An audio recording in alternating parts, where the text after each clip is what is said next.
Hubble को खला में परवाज़ करते हुए आज तकरीबन 30 बरस से ज़ायद का अरसा हो चुका है। इस दौरान में इसने हमारी साइंस और ख़ास करके खलाई साइंस की बेपाया खिदमत की है। हबल टेलीस्कोप का बुनियादी मकसद अपने निज़ाम शमसी और अपनी कायनात, जो कि निज़ाम शमसी के बाहर की कायनात है, उसको स्टडी करना था, उसके बारे में तहकीक करना था, जो कि इसने इंतहाई महारत और हमारी उम्मीदों से बढ़कर की है। आज की इस वीडियो में हम चंद बड़ी खिदमात का जायजा लेंगे और साइंस में वो तरक्की जो कि शायद हबल की इन दरियाफ्तों की बगैर मुमकिन नहीं थी, उनका जिक्र करेंगे। हबल डीप फील्ड ये ज़मीन और हमारे निज़ाम शमसी के बाहर की कायनात की तफसीली फ़ोटो है या इमेज है, और एक एक इमेज में हज़ारों कहकशाओं का इंतहाई तफसील के साथ ज़िक्र है या नज़र आती हैं, जो कि आज से पहले सिर्फ हमारे कायनाती तहकीक और नज़रियात और थ्योरीज को समझने में इंतहाई मददगार साबित हुई है। इसमें सबसे पहला इमेज जो है, वो उसको हम कहते हैं ओरिजिनल हबल डीप फील्ड। 1996 में इसको जारी किया गया था और बिल्कुल एक छोटे से हिस्से में तकरीबन 3000 इंतहाई शानदार और इंतहाई बड़ी कहकशाओं का इमेज इसमें मौजूद था।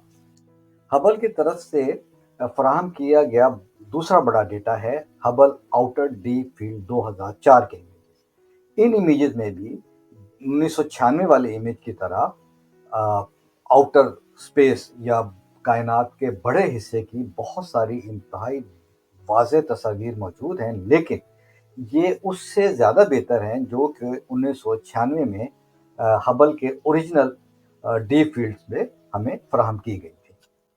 हबल के बड़े कारनामों में एक तीसरा कारनामा है हबल एक्सट्रीम डीप फील्ड 2012 की।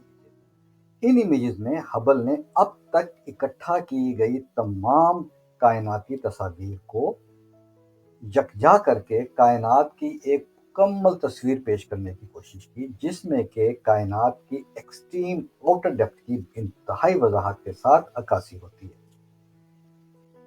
नंबर 4 पर आता है Hubble frontier field observing campaign.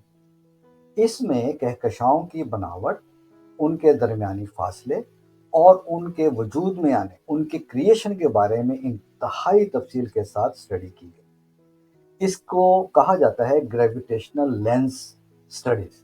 Gravitational lenses एक तरह के जो कायनाती ऑब्जेक्ट्स हैं बड़ी, उनको एज ए लेंस इस्तेमाल करके रोशनी को एक जगह पर यकजा करने का नाम है, और इनकी मदद से इंतहाई दूर मौजूद बड़े कायनाती ऑब्जेक्ट्स, इनमें कहकशाएं भी शामिल हैं, बड़े सैयारे भी, बड़े सितारे भी शामिल हैं, उनकी वजह से पैदाशुदा ये एक अमल है, और इसकी मदद से कहकशाओं के वजूद में आने के असबाब पर स्टडी की जा सकती है, और इन कायनात को बड़े स्केल पे बड़ा ज़ूम करके भी देखने में मदद मिलती है।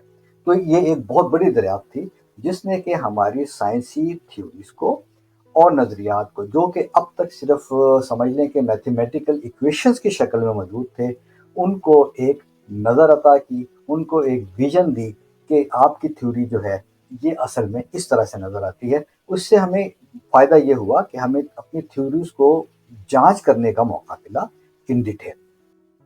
हबल के कारनामों में सबसे बड़ा कारनामा वो ये कि इंसान की सोच में मौजूद रोज़े अव्वल से चंद सवालात ऐसे थे जिनके जवाब उसे मिल नहीं रहे थे।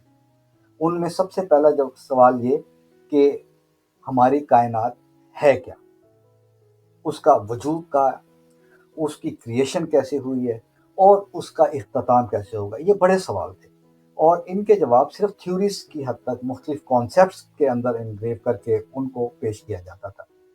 उसकी कोई तफसीली तहकीक के ज़रिए वैलिडेशन या वेरिफिकेशन का कोई तरीका नहीं था। हबल ने ये किया कि एक जो सबसे बड़ी दरियाफ्त थी वो ये कि कायनात फैल तो रही है, ये हमारी थ्योरी साबित करती हैं, लेकिन कायनात के फैलने की शरह यकसान नहीं है। इसका फैलने का जो रेट है वो मुख्तलिफ है, और इसको हबल نے اس کے ذریعے ہم نے تحقیق کے ذریعے جو ایک کانسٹنٹ دریافت کیا کائنات کے پھیلنے کا، اس کو ہم کہتے ہیں ہبل کانسٹنٹ۔ اس کے ذریعے کائنات کے پھیلنے کی تشریح بڑی وضاحت کے ساتھ کی جا سکتی ہے، جو کہ ہماری تھیوریز کو سیکنڈ بھی کرتی ہے اور کئی جگہ پر ان کو امپروو کرنے میں، ان کو موڈیفائی کرنے میں بھی ہماری مدد کرتی ہے۔ ہبل اسپیس ٹیلیسکوپ نے اپنے آنے والے نئے ساتھی جیمز ویب اسپیس ٹیلیسکوپ کے لیے بہت سے راستے ہموار کیے ہیں۔ اس کو کن محاذ پر، کن ایونیوز پر اور کن ڈائریکشن میں اسٹڈیز کو مزید آگے بڑھانا ہے، یہ ہبل کا جو بیس ورک ہے 30 ایئرس کا، 30 سال کا، اس کے اوپر ہی معاملہ آگے چلتا ہے۔ گو کہ James Webb space telescope Hubble کے نسبت کئی گنا زیادہ طاقتور اور کائنات میں بہت دور تک جھانکنے کی مجاز ہے، اس کو کر سکتی ہے، اور اس پہ بھی بہت زیادہ کام ہو رہا ہے پچھلے گزشتہ 1.5 سال یا 1 سال کے درمیان۔ اس پہ بھی ہم مزید بات کریں گے، لیکن آج کی ویڈیو کو وقت کی کمی کی وجہ سے ہم یہیں ختم کرتے ہیں، اور آپ سے گزارش ہے کہ اس طرح کے مزید ویڈیوز دیکھنے کے لیے ڈی جی ٹی وی کے ساتھ جڑے رہیے۔ اگر آپ کو ہماری یہ ویڈیو پسند آئی ہو تو اس کو سبسکرائب کیجئے، شیئر کیجئے، لائک کیجئے، کیونکہ آپ کا تعاون ہی ہماری طاقت ہے۔